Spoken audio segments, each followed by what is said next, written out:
नमस्कार, आप देख रहे हैं उत्तराखंड प्राइम। मैं हूं आपके साथ प्रियंका। सीएम पुष्कर सिंह धामी ने मुखातिब होते हुए केंद्र की सरकार के 9 साल पूरे होने पर उत्तराखंड में भी ऐसी योजनाएं हैं जिनको केंद्र में स्वीकृति मिली और राज्य को नई पहचान मिलने का काम हुआ है। उन्होंने आगे कहा कि मोदी जी ने प्रदेश को जो नवरत्न दिए हैं, जब वो धरातल पर उतरेंगे तो प्रदेश नया आयाम स्थापित करेगा।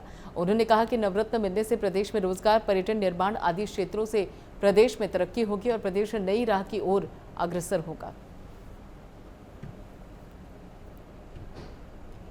देखिए, हमने सभी से कहा है कि कानून व्यवस्था को कोई भी अपने हाथ में न ले और अलबत्ता ये जरूर है कि उत्तराखंड के अंदर जो जनसंख्या का परिवर्तन हो रहा है, डेमोग्राफिक चेंज हो रहा है या जिनके कारण से यहाँ पर कानून व्यवस्था की स्थिति खराब हो रही है, उस पर हमने पुलिस को भी और प्रशासन को भी सभी को कहा है सख्ती से काम लें। लेकिन मैं सभी से अपील भी करना चाहता हूँ, सभी लोग उत्तराखंड के अंदर हम लोग सब लोग एक दूसरे के साथ भाईचारे के साथ रहते हैं, मिलजुल कर रहते हैं। कोई भी जो है कानून व्यवस्था की स्थिति को खराब न करे। कानून अगर कोई दोषी है तो कानून अपना काम करेगा और कोई भी दोषी होगा तो उसके खिलाफ कड़ी कार्रवाई होगी, निष्पक्ष कार्रवाई होगी।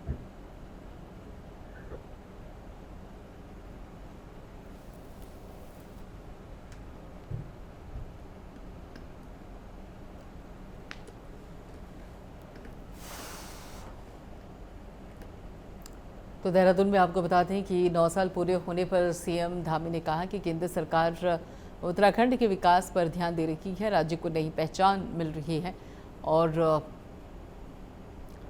प्रदेश नई राह की ओर अग्रसर हो रहा है।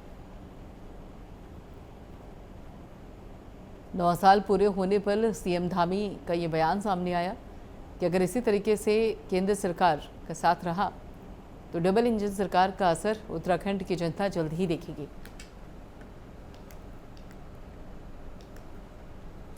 हल्द्वानी में बीजेपी के महाजनसंपर्क अभियान के तहत MBBG कॉलेज के सभागार में बीजेपी ने संयुक्त मोर्चा सम्मेलन का आयोजन किया। इस दौरान 2024 के लोकसभा चुनाव के मद्देनजर केंद्र सरकार के 9 साल पूरे होने पर केंद्र सरकार की उपलब्धियों को कार्यकर्ताओं से घर घर पहुंचाने का आह्वान किया गया। बीजेपी के पूर्व प्रदेश महामंत्री गजराज बिष्ट ने कहा कि संयुक्त मोर्चे के सम्मेलन में सभी मोर्चे के कार्यकर्ताओं और पदाधिकारियों को निर्देशित किया गया है कि वह महाजनसंपर्क अभियान में घर घर जाकर पीएम नरेंद्र मोदी के नेतृत्व में चल रही केंद्र सरकार की उपलब्धियों को जनता तक पहुंचाए, जिससे कि आगामी 2024 में देश में सेवा, सुशासन और पारदर्शी सरकार के मद्देनजर नरेंद्र मोदी को पीएम बनाया जा सके। पूरे देश के अंदर भारतीय जनता पार्टी का महाजनसंपर्क अभियान प्रारंभ है। माननीय मोदी जी के नेतृत्व में इन 9 वर्षों में पूरे देश के अंदर क्या क्या काम हुए, किस प्रकार हम आगे बढ़े, किस प्रकार देश का मान सम्मान बढ़ा है, किस प्रकार विश्व में हम विश्व गुरु की ओर बढ़ते जा रहे हैं। हमारे बढ़ते कदमों की सारी जो सूचनाएं हैं हम सब आम जनता तक पहुंचा रहे हैं, घर घर तक जा रहे हैं। 20 से 30 जून तक एक महाजनसंपर्क अभियान जिसके तहत हमारा कार्यकर्ता प्रत्येक घर तक जाएगा और अपनी सरकार की उपलब्धियों को बताएगा। उसी के तहत आज सभी मोर्चे, हमारे जो 7 मोर्चे हैं, उनके सभी कार्यकर्ताओं को यहाँ पर बुलाया गया है। उनसे भी यही अपील की जा रही है, उनसे भी यही निवेदन किया जा रहा है कि वो भी घर घर तक माननीय मोदी जी के जो नेतृत्व है, उसके नेतृत्व में जो कार्य हुए हैं उन कार्यों को पहुँचाएँ, ताकि इस देश के सम्मान के लिए, मान के लिए, इस देश की प्रगति के लिए 2024 में दोबारा भारतीय जनता पार्टी की सरकार बने।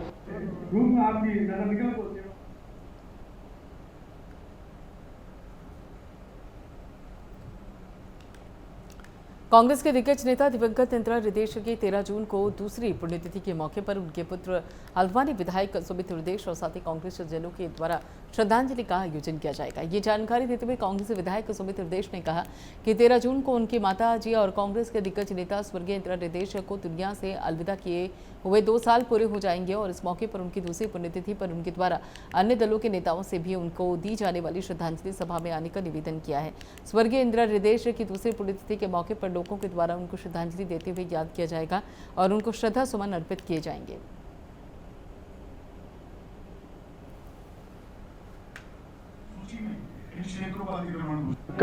श्रद्धांजलि सभा उनको याद करके उनके जो द्वारा कार्य करे गए हैं और सब समाज के लिए, अगर सबका साथ सबका विकास कोई वाक्य में किसी पे लागू हो सकता है तो उनके कार्य प्रणाली पे लागू हो सकता है, क्योंकि उन्होंने हमेशा सबका साथ और विकास जो करा बिना मतभेद के करा और पूरे प्रदेश में करा। अपने क्षेत्र विशेष में जो कर्मस्थली थी हल्द्वानी, अवश्य उसको चमकाने में अद्वितीय उनका योगदान है। तो उनकी याद में कल श्रद्धांजलि सभा है, जिसमें कांग्रेस पिछली बारी, क्योंकि सत्र था तो इस बारी लोग नहीं आ पाते। तो इस बारी जितनी टॉप की लीडरशिप कांग्रेस की है, भारतीय जनता पार्टी के भी हमारे जो मित्र हैं, हमारे जो विधायकगण हैं, सीनियर्स हैं, सबको मैंने उनको भी रिक्वेस्ट करी है, अन्य दलों के लोगों को भी करी है।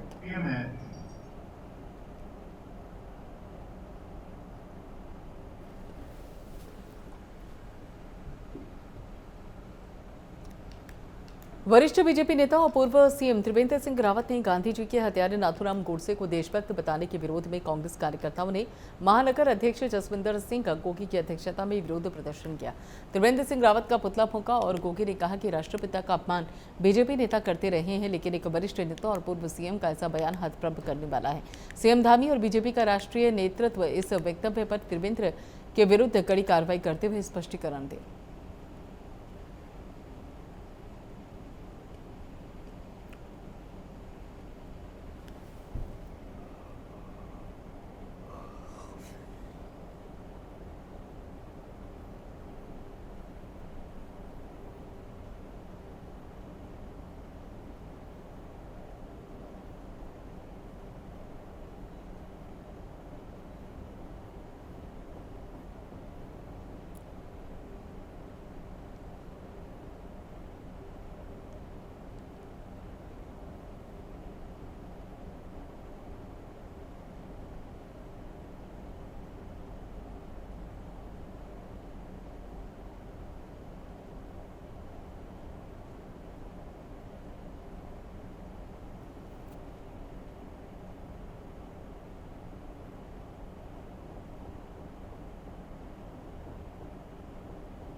जिला अधिकारी द्वारा प्रत्येक सोमवार को जनता की शिकायतों को सुनने के लिए जनता दरबार लगाया जाता है।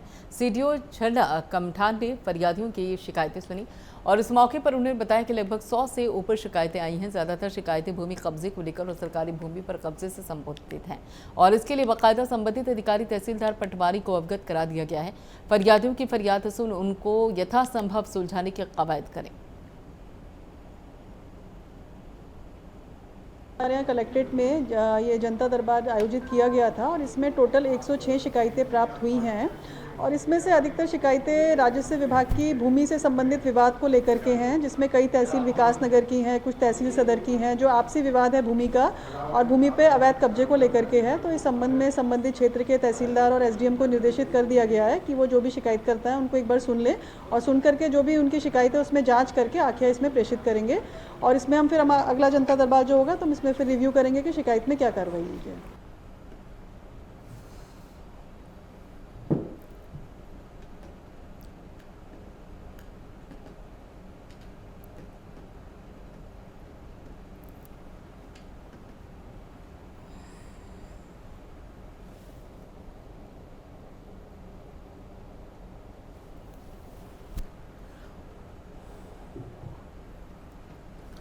और इसी बाबत आगे की जानकारी देने के लिए जितेंद्र पेटवाल हमारे साथ जुड़ चुके हैं। जितेंद्र, यहाँ पर जनता दरबार का आयोजन हुआ है, किस तरीके की समस्याएं यहाँ पर ज़्यादातर पहुंची और जो लोग अपनी समस्याएं लेकर पहुंचे थे वो कितने संतुष्ट नजर आए?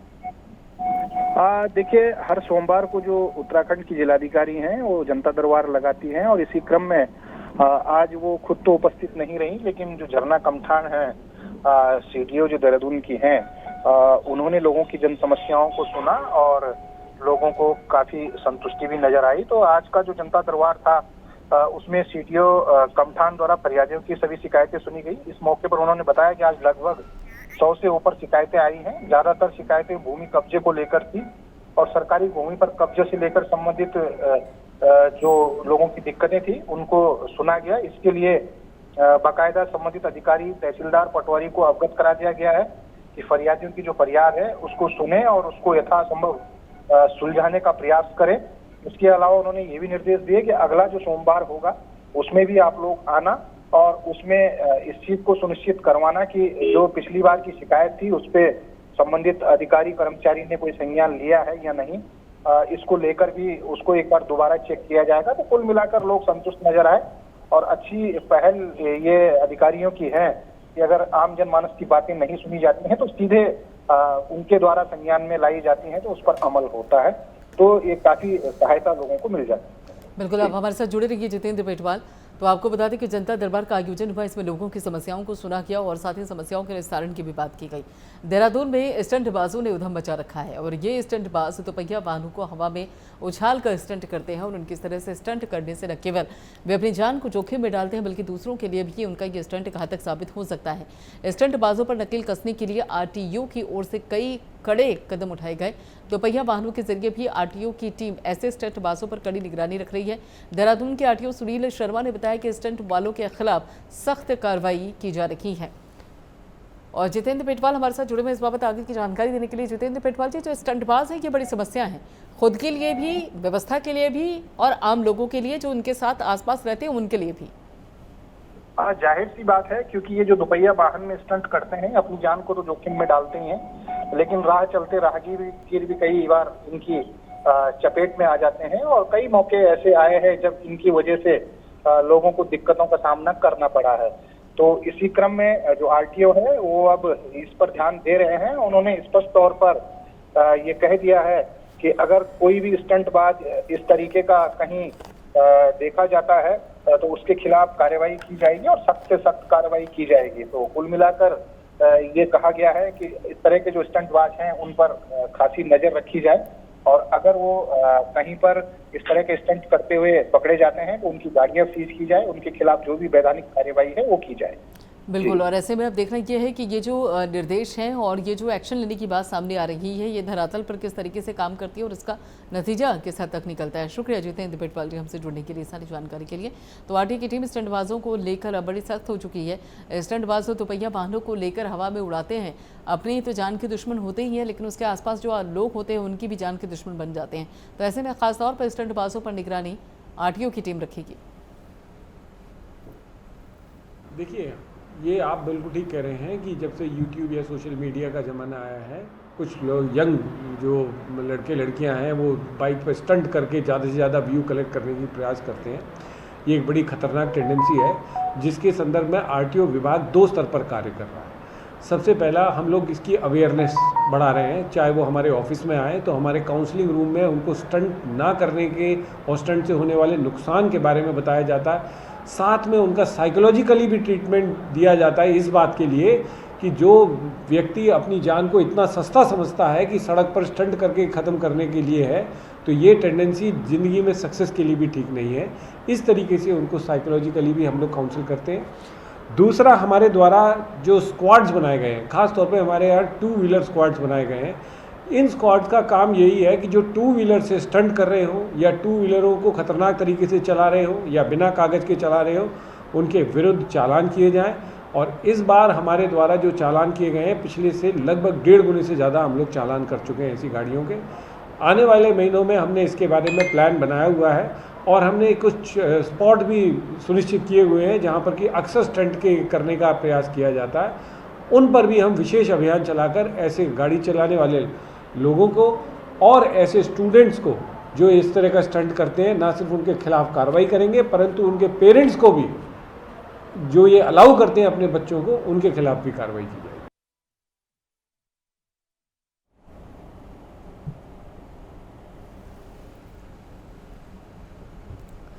पिछले कुछ समय में मंगलौर क्षेत्र में चोरी की घटनाओं में बढ़ोतरी की वजह से पुलिस प्रशासन पर सवाल खड़े हो रहे हैं। बीते दिन अशोकापुरम इलाके में दिन दहाड़े ताला तोड़कर चोरी का मामला सामने आया और चोरों ने जेवर समेत लाखों रुपए की चोरी की। घटना के बाद पुलिस मौके पर पहुंची और छानबीन में लगी हुई है। तुर्की में चोरों के हौसले बुलंद हैं। दिन दहाड़े इलाकों में हो रही चोरी और पुलिस मौके पर पहुंचकर जांच में जुट गई है।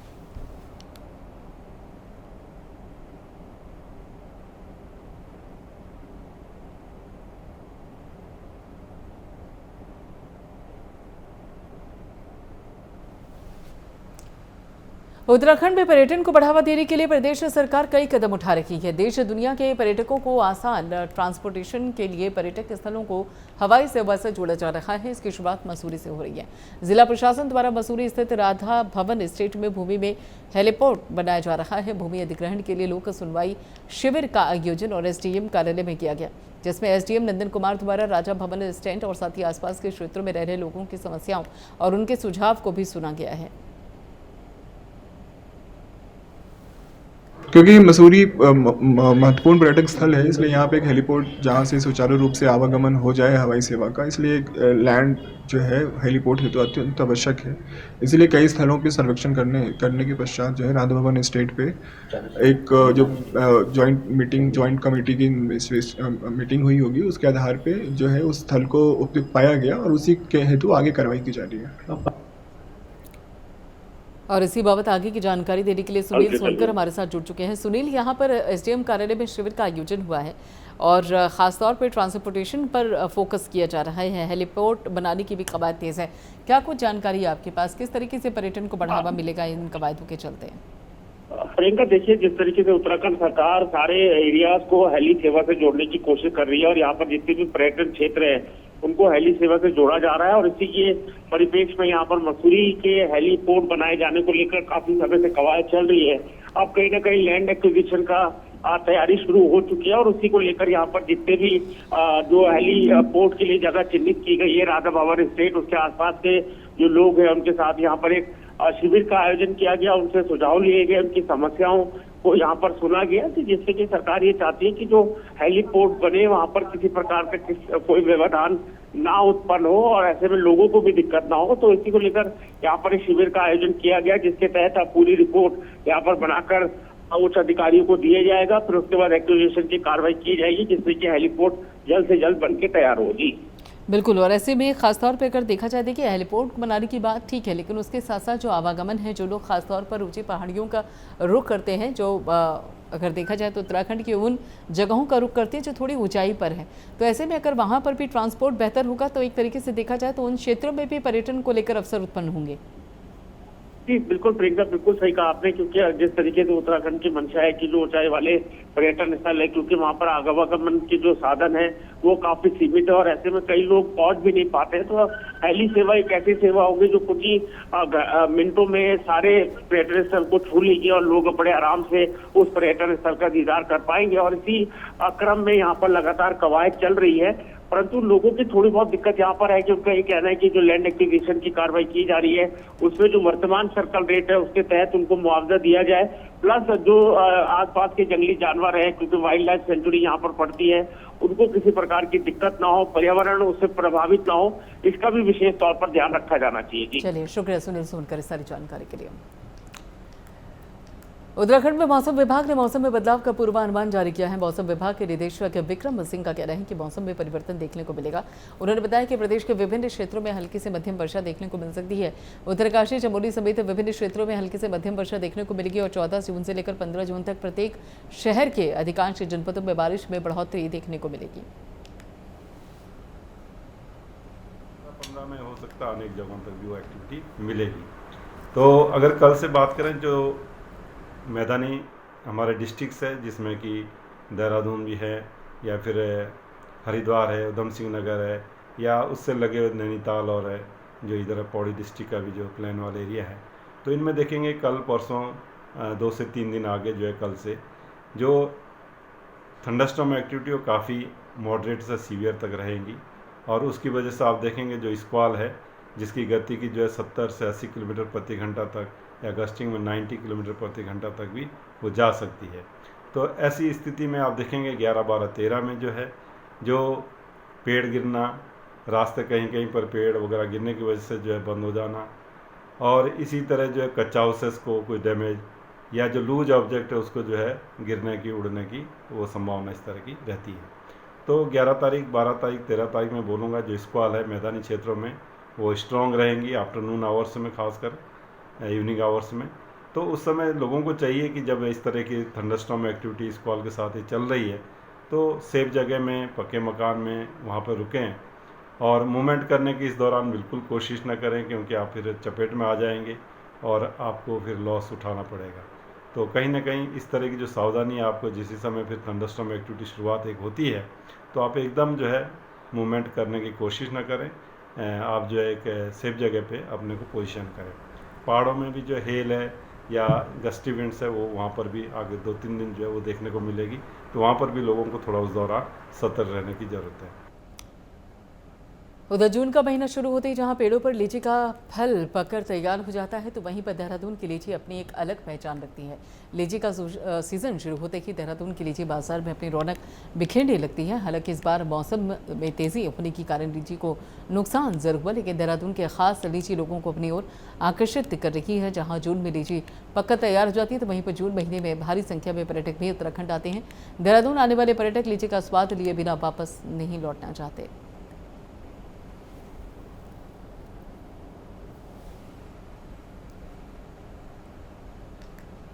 गदरपुर पुलिस ने 5 चोरी की बाइक के साथ ही एक बाइक चोर और युवक को गिरफ्तार किया है और उसे जेल भेज दिया। मामले में संलिप्त एक बाइक चोर फरार हो गया है। पुलिस के द्वारा दूसरे अभियुक्त को जल्द गिरफ्तार करने की बात की गई है। मामले की जानकारी देते हुए पुलिस क्षेत्राधिकारी ने बताया कि वाहन चेकिंग के दौरान सब इंस्पेक्टर ने एक युवक को बिना नंबर प्लेट के पकड़ा और युवक को गिरफ्तार कर न्यायालय के समक्ष पेश किया गया। साथ ही फरार युवक गिरफ्तारी के प्रयास किए जा रहे हैं। देखिए, थाना गदरपुर में दिनांक 7/6 को और 28/5 को 2 मोटरसाइकिल चोरी के अभियोग पंजीकृत किए गए थे, जिसमें हमारे एसओ गदरपुर के द्वारा एक अच्छी थाने से टीम बनाई थी और 10/6/2022 को महतोष मोड़ पर हमारी टीम जो है चेकिंग कर रही थी। तो उसी दौरान पे बिना हेलमेट का एक मोटरसाइकिल चालक वहाँ आया, उसको रोका, उससे गाड़ी के कागज़ मांगे तो वो आनाकानी करने लगा। उसके पास गाड़ी के कागज़ नहीं थे। सख्ताई से उससे पूछताछ करने लगे तो वो पूछताछ में उसके द्वारा बताया गया कि साहब ये मोटरसाइकिल जो है चोरी की है और मेरे द्वारा चोरी की गई है। इसमें हमने यही नहीं कि बल्कि 2-3 4-5 मोटरसाइकिलें और चोरी की हैं, जिसमें मेरा एक साथी सानू पुत्र मोहम्मद अली वो डोंगपुरी का निवासी है।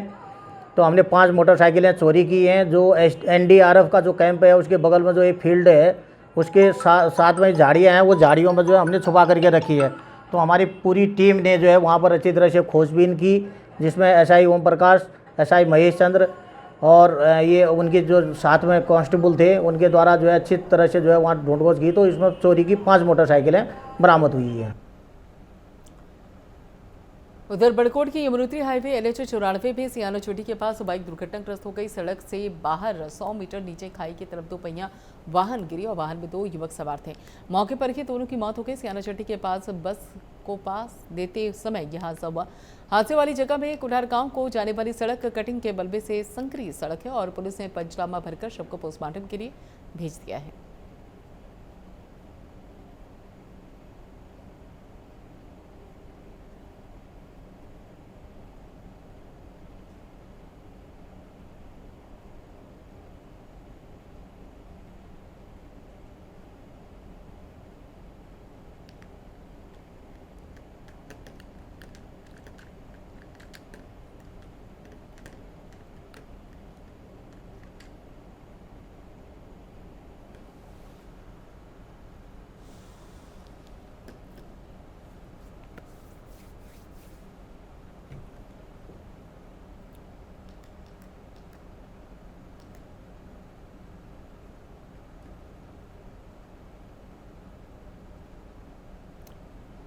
ग्रीष्मोत्सव के तहत भी राष्ट्रीय फुटबॉल टूर्नामेंट का आयोजन किया गया। ये टूर्नामेंट का फाइनल मुकाबला कंडोलिया मैदान में खेला गया और एक तरफा मुकाबले में गढ़वाल हीरोज ने शुरू से ही अपनी पकड़ बनाकर रखी थी और कंचनजंगा दार्जिलिंग को 4-0 से पराजित किया। फाइनल मुकाबले में दर्शकों की जबरदस्त भीड़ रही। इस मौके पर मुख्य अतिथि पालिका अध्यक्ष सहित कई नेता मौजूद रहे। चलिए फिलहाल इतना ही। बाकी खबरों के लिए आप जुड़े रहिए प्राइम न्यूज के साथ।